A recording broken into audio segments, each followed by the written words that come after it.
Hello everyone. मैं हूँ हीना और आप देख रहे हैं लीगल परसेप्शन। आज की वीडियो में हम ज्यूरिस्प्रूडेंस के लॉ एंड मॉरलिटी के टॉपिक को डिस्कस करेंगे जो बहुत ज़्यादा एग्ज़ाम में पूछा जाता है। लॉ एंड मॉरलिटी एक ऐसा टॉपिक है ज्यूरिस्प्रूडेंस में जिसमें कहीं ना कहीं से क्वेश्चन आने के चांसेस बहुत ज़्यादा होते हैं। तो चलिए आज की वीडियो में इस टॉपिक को डिस्कस करते हैं। बट आगे बढ़ने से पहले आपके लिए एक ज़रूरी इन्फॉर्मेशन। तो आपके लिए ज़रूरी इन्फॉर्मेशन ये है कि ज्यूरिस्प्रूडेंस के नोट्स सिंपल लैंग्वेज में और हिंदी में तैयार हो चुके हैं, जो मैंने खुद तैयार किए हैं और पीडीएफ फॉर्म में है, जिन्हें आप प्रिंट करा सकते हैं। अगर आपको ज्यूरिस्प्रूडेंस के नोट्स चाहिए तो आप स्क्रीन पर दिख रहे इस व्हाट्सएप नंबर पर मैसेज करके केवल 149 रुपीज़ में ज्यूरिस्प्रूडेंस के नोट्स ले सकते हैं। सिंपल लैंग्वेज में है, जिसमें आपको ज्यूरिस्प्रूडेंस के सभी टॉपिक्स मिल जाएंगे। तो देखिए, अगर हम बात करें लॉ एंड मोरालिटी के टॉपिक की, तो पहले टाइम में लॉ एंड मोरालिटी यानी कि विधि और नैतिकता दोनों को एक ही माना जाता था। दोनों के बीच में कोई डिफरेंस नहीं होता था। लेकिन बाद में थोड़ा थोड़ा जैसे जैसे टाइम बढ़ता गया तो दोनों को अलग अलग माना जाने लगा। लेकिन ये चीज़ तो हम बाद में डिस्कस करेंगे। सबसे पहले हम इन दोनों का क्या मीनिंग है, सोसाइटी में इनका क्या स्तर है, क्या बेस है, उस सब को आज की वीडियो में डिस्कस करेंगे। तो वैसे तो देखिए, आपने ये दोनों ही वर्ड्स लॉ एंड मोरालिटी अलग अलग देखे होंगे, है ना। लॉ का मीनिंग अलग होता है, मोरालिटी यानी कि नैतिकता का मतलब अलग होता है। बट लॉ के संदर्भ में अगर हम देखें तो ज्यूरिस्प्रूडेंस में ये एक इम्पॉर्टेंट टॉपिक है, क्योंकि इन दोनों का गहरा संबंध माना जाता है। तो चलिए सबसे पहले समझते हैं इन दोनों के मीनिंग को। तो सबसे पहले अगर हम बात करें विधि या कानून की, कानून को विधि भी कहते हैं। तो अगर हम इसके मीनिंग की बात करें तो कानून का मतलब होता है, विधि का मतलब होता है मनुष्य के आचरण को नियमित करने वाले नियमों का समूह। यानी कि जो लॉ है वो ऐसे रूल्स का समूह है, ऐसे रूल्स का ग्रुप है जिनके पीछे आम तौर पर दंड होता है और जिससे ह्यूमन कंडक्ट को कंट्रोल किया जाता है, रेगुलेट किया जाता है। तो मनुष्य के आचरण को नियमित करने के लिए जो भी नियम बनाए जाते हैं, जिनके पीछे दंड होता है, पनिशमेंट होता है, उसको कहा जाता है लॉ। दूसरा इंपॉर्टेंट पॉइंट आपका है नैतिकता, मॉरलिटी। इसका मीनिंग क्या होता है? तो नैतिकता देखिए, हर समाज के अपने कुछ ना कुछ मूल्य होते हैं, मान्यताएं होती हैं, जिनके बारे में सोसाइटी के लोगों के विचार लगभग एक ही जैसे होते हैं। हालांकि ये जो मान्यताएं होती हैं, ये जो मूल्य वैल्यूज़ होते हैं, ये सोसाइटी के बदलते परिवेश के साथ साथ चेंज होती रहती हैं। और समाज यही तो आशा करता है कि जो सोसाइटी का हर काम इन्हीं के अकॉर्डिंग किया जाए। फॉर एग्जाम्पल, जैसे कि झूठ बोलना। झूठ बोलना आमतौर पर इमोरल माना जाता है, अनैतिक माना जाता है ना। इसको आप ये नहीं कह सकते कि अगर आप झूठ बोलोगे तो ये इलीगल है, तो ऐसा नहीं है। लेकिन अगर हम नैतिकता की दृष्टि से देखें तो झूठ बोलना गलत है। तो अगर दोनों के मीनिंग को देखा जाए तो दोनों का मीनिंग बिल्कुल अलग अलग है। दोनों में क्या डिफरेंस है ये भी हम समझेंगे। बट नैतिकता के बारे में अगर मैं सिंपल वर्ड में आपको बताऊं तो नैतिकता का सिंपली मीनिंग होता है क्या सही है और क्या गलत है। फॉर एग्जाम्पल, मान लीजिए आप सड़क पर जा रहे हैं। अब आप जब सड़क पे जा रहे हैं तो कोई मान लीजिए बूढ़ा व्यक्ति है, अब उनसे रोड क्रॉस नहीं हो पा रहा है। आपने क्या किया, उनको रोड क्रॉस करने में, सड़क पार करने में उनकी मदद कर दी। तो ये क्या हुआ? ये आपके मॉरल बिहेवियर को दिखाता है और सोसाइटी के हिसाब से, मॉरलिटी के हिसाब से ये जो व्यवहार है आपका, ये एक अच्छा व्यवहार माना जाएगा और सही व्यवहार माना जाएगा। लेकिन अगर बात करें हम लॉ की, तो लॉ में कुछ ऐसे भी लॉ होते हैं जिनमें लॉ और मॉरलिटी दोनों होती है। जैसे कि मान लीजिए फॉर एग्जांपल, चोरी करना। चोरी करना गलत है लॉ के नज़र में भी और मॉरलिटी की नज़र में भी, है ना। नैतिकता की दृष्टि से भी गलत है चोरी करना और कानून की नज़र में भी गलत है चोरी करना।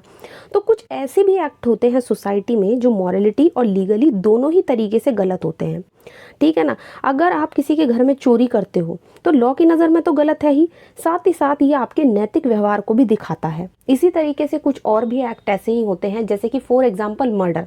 आप किसी का मर्डर कर दो या किसी ने किसी का मर्डर कर दिया तो ये लीगली भी गलत होगा और मॉरली भी गलत होगा। लेकिन कुछ एक्ट ज़रूरी नहीं है कि लीगली और मॉरली दोनों ही तरीके से गलत हों। जैसे कि लिव इन रिलेशनशिप में रहना, ये मॉरली गलत माना जाता है क्योंकि ज़रूरी नहीं कि हर एक्ट हर किसी की नज़र में अनैतिक या इमोरल हो। और लिव इन रिलेशनशिप में रहना किसी के लिए मॉरल होता है तो किसी के लिए इमोरल होता है। और कुछ ऐसे भी एक्ट होते हैं जो लीगली तो गलत होते हैं, कानून की नज़र में तो वो गलत है, बट नैतिकता की नज़र में वो सही होते हैं, जैसे कि बैगिंग, भीख मांगना। अब इतना कुछ समझने के बाद एक लाइन में अगर लॉ और नैतिकता को डिफाइन किया जाए तो लॉ होता है ऐसे नियमों का समूह जो ह्यूमन कंडक्ट, मनुष्य के आचरण को रेगुलेट करते हैं, जिनके पीछे पनिशमेंट होती है अगर आपने उन रूल को फॉलो नहीं किया है। लेकिन अगर बात करें नैतिकता की तो सिंपल वर्ड में नैतिकता का मतलब होता है कि समाज में क्या गलत है और क्या सही है। अब हम इतना कुछ पढ़ने के बाद दोनों के बीच में क्या डिफरेंस है ये समझेंगे कि कानून और नैतिकता के बीच में आखिर अंतर क्या है।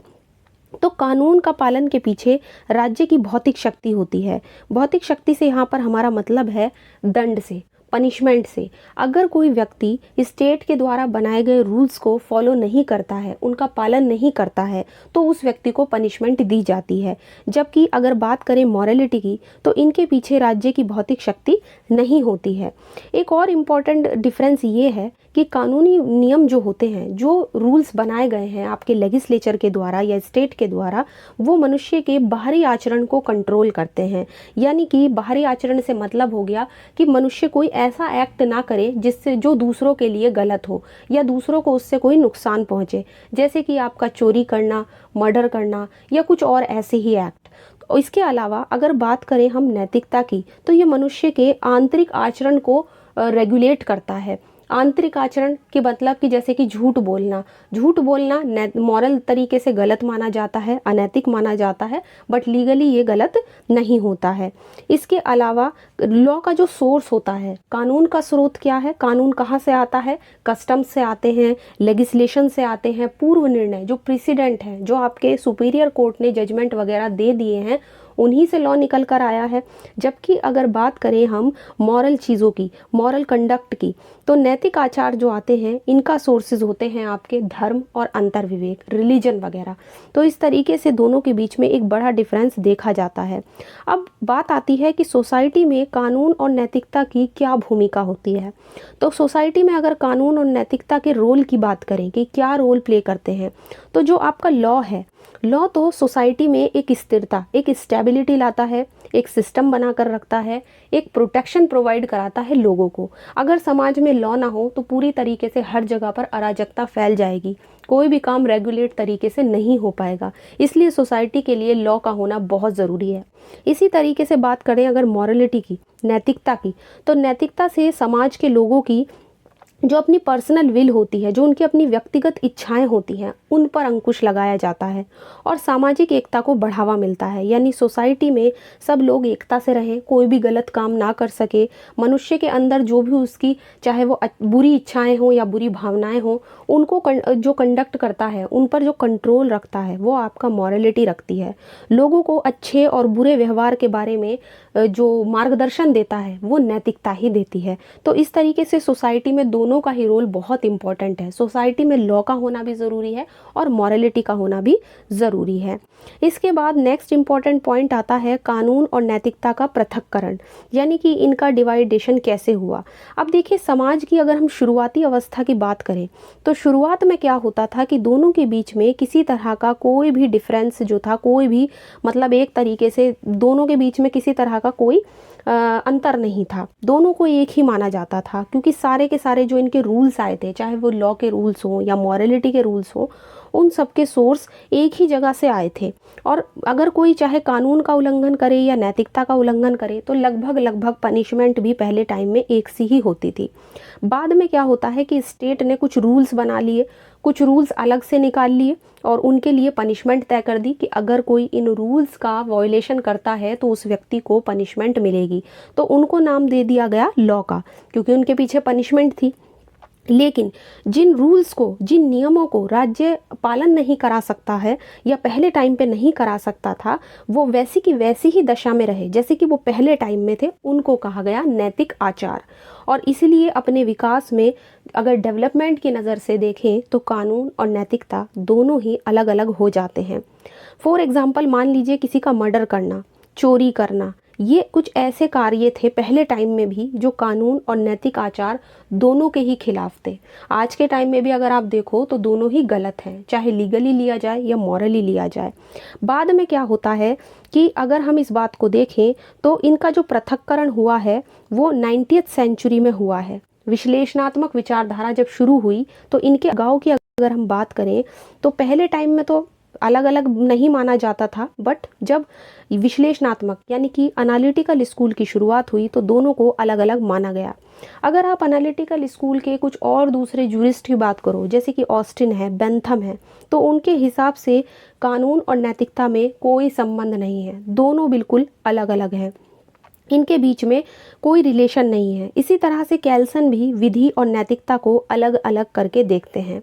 तो इस तरीके से कानून और नैतिकता का धीरे धीरे पृथक्करण हो गया, इनको सेपरेट माना जाने लगा। पहले टाइम में भले ही इनको एक माना जाता था, लेकिन बाद में जब एनालिटिकल स्कूल आया या और दूसरे जूरिस्ट आए तो उन्होंने कानून और नैतिकता को अलग अलग चीज़ बताया।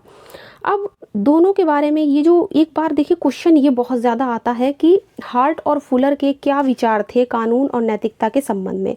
तो अब हम लॉ एंड मॉरलिटी के संबंध में हार्ट और फुलर के क्या अपने अपने व्यूज़ थे, इनकी क्या डिबेट थी, उसी को हम डिस्कस करेंगे। सबसे पहले बात करते हैं HLA हार्ट की। तो हार्ट जो थे वो एक पॉजिटिविस्ट थे। इनके हिसाब से लॉ और नैतिकता के बीच कनेक्शन को नहीं मानना चाहिए, यानी कि ये कहते थे कि लॉ और नैतिकता जो हैं वो बिल्कुल अलग अलग हैं। लेकिन इनका ये भी मानना था कि दोनों में क्लोज रिलेशन है, यानी कि है तो बहुत क्लोज लेकिन जो हैं ये दोनों अलग अलग हैं। और लॉ के डेवलपमेंट पर मॉरलिटी का काफ़ी प्रभाव भी है। जैसे जैसे लॉ का विकास हुआ है वैसे वैसे मॉरलिटी ने इस पर अपनी छाप छोड़ी है। इनका ये भी कहना था कि जो कानून है उसको केवल इसलिए ना मानना कि वो अनैतिक है या इमोरल है, ये एक फिलोसफिकल क्वेश्चन खड़ा कर देता है हमारे सामने। और मॉरलिटी या नैतिकता आखिर क्या है इसको हम डिफाइन नहीं कर सकते हैं। तो इस तरह से HLA हार्ट के व्यूज़ अलग थे लॉ एंड मॉरलिटी को लेकर। इन्होंने कहा है कि कानून तो कानून है, कानून में नैतिक विचारों की कोई ज़रूरत नहीं है। वहीं अगर बात करें फुलर की तो फुलर एक नेचुरलिस्ट थे, यानी एक प्रकृतिवादी थे, जिनका मानना था कि कानून या लॉ के माध्यम से हम सोशल ऑर्डर को अचीव कर सकते हैं, यानी कि जो हमारी सामाजिक व्यवस्था है उसको हम अचीव कर सकते हैं, जिससे कि सोसाइटी में एक व्यवस्था बनी रहेगी, जिससे मानव व्यवहार भी रेगुलेट किया जा सकता है। इनके हिसाब से लॉ में कुछ मॉरल एस्पेक्ट भी होते हैं, कुछ ऐसे नैतिक तत्व भी होते हैं, और अगर लॉ तर्क संगतता यानी रैशनैलिटी को ही हम फॉलो ना करें तो आप उसे लॉ क्यों कहोगे। लॉ में कम से कम रैशनैलिटी तो होनी चाहिए, उसमें तर्क संगतता होनी चाहिए। फुलर ने वैधता के कुछ 8 सिद्धांत भी बताए थे, जिसे हार्ट ने बाद में बहुत ज़्यादा क्रिटिसाइज भी किया था। तो इस तरीके से फुलर ने कहा है कि भैया जिस तरीके से देखो, अब दोनों के व्यूज़ आपने देखे अलग अलग हैं, ये बिल्कुल अलग अलग मानते हैं। ये भी कहते हैं कि हमारी कानूनी जो प्रक्रियाएं हैं, हमारा जो लीगल सिस्टम है, जो भी प्रोसेस है, वो सब न्याय की नैतिकता से बनती है ना। नैतिकता थोड़ी बहुत उनमें ज़रूरी है, और जिनका एक नैतिक पहलू होता है। तो एक तरीके से मॉरल एस्पेक्ट पर इन्होंने जोर दिया है। बट अगर हम बात करें इन दोनों के संबंध की कि कानून और नैतिकता में क्या संबंध है, तो अगर हम इस चीज़ को देखें, इस पॉइंट को देखें, तो आज के टाइम में अगर हम बात करें तो दोनों को एक ही सिक्के के 2 पहलू माना जाता है, चाहे वो लॉ हो या मॉरलिटी हो। लेकिन इतिहास में इनके बीच में एक दूसरे का के समान माना जाता था। तो इस तरीके से आज की वीडियो में हमने लॉ एंड मॉरलिटी के टॉपिक को बहुत अच्छे से डिस्कस करने की और इसको समझने की कोशिश की है। आई होप आपको ये जो वीडियो है ये पसंद आया होगा। आज की वीडियो में आपको ये जो डाउट्स थे लॉ एंड मॉरलिटी के टॉपिक को लेकर क्लियर हो गए होंगे। इसके अलावा हमने हार्ट और फुलर का क्या डिबेट था लॉ एंड मॉरलिटी को लेकर, वो भी अच्छे से डिस्कस किया है। तो आज की वीडियो अगर पसंद आई है तो वीडियो को लाइक कर दीजिए, ज़्यादा से ज़्यादा शेयर कीजिए, और अगर चैनल पे नए हैं चैनल को सब्सक्राइब कर लीजिए। इसके अलावा आप हमें टेलीग्राम पे ज्वाइन कर सकते हैं, जहाँ पर आपको ढेर सारे नोट्स और PDF मिल जाएंगे। तो मिलते हैं नेक्स्ट वीडियो में।